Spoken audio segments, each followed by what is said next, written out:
Indian premier league లో అత్యంత విజయవంతమైన కెప్టెన్ రోహిత్ శర్మ. ముంబై ఇండియన్స్ సారథిగా ఉన్న రోహిత్ శర్మ ఆ జట్టుకు 3 టైటిల్స్ ను అందించి కొత్త చరిత్రను లిఖించారు.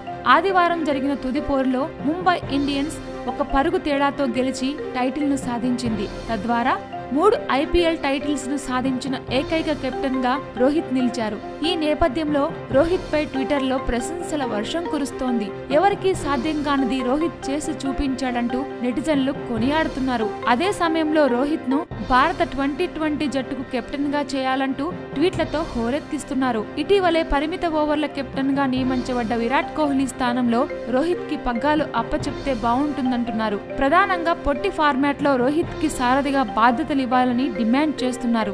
రోహిత్ శర్మను పరిమిత ఓవర్ల కెప్టెన్ గా చేయడంలో ఎటువంటి తప్పు లేదని ఒక నెటిజన్ ట్వీట్ చేయగా, రోహిత్ శర్మకు భారత క్రికెట్ పగ్గాలు అప్పచెప్తే కోహ్లీ కంటే మెరుగైన ఫలితాలు వస్తాయని మరొకరు ట్వీట్ చేశారు.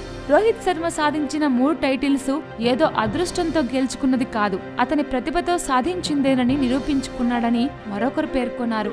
రోహిత్ ను టీమిండియా సారథిగా నియమించి మరిన్ని ఫలితాలు సాధించండి అంటూ మరొక అభిమాని ట్వీట్ చేశారు. ఇలా రోహిత్ శర్మను కెప్టెన్ గా చేయాలంటూ నెటిజన్లు పేర్కొనడం ప్రస్తుతం హాట్ టాపిక్ గా మారింది. గతంలో రోహిత్ భారీ స్కోర్లు చేసిన సమయంలో కూడా రాని మద్దతు IPL టైటిల్ ను గెలుచుకున్న తర్వాత రావడం ఇక్కడ విశేషం.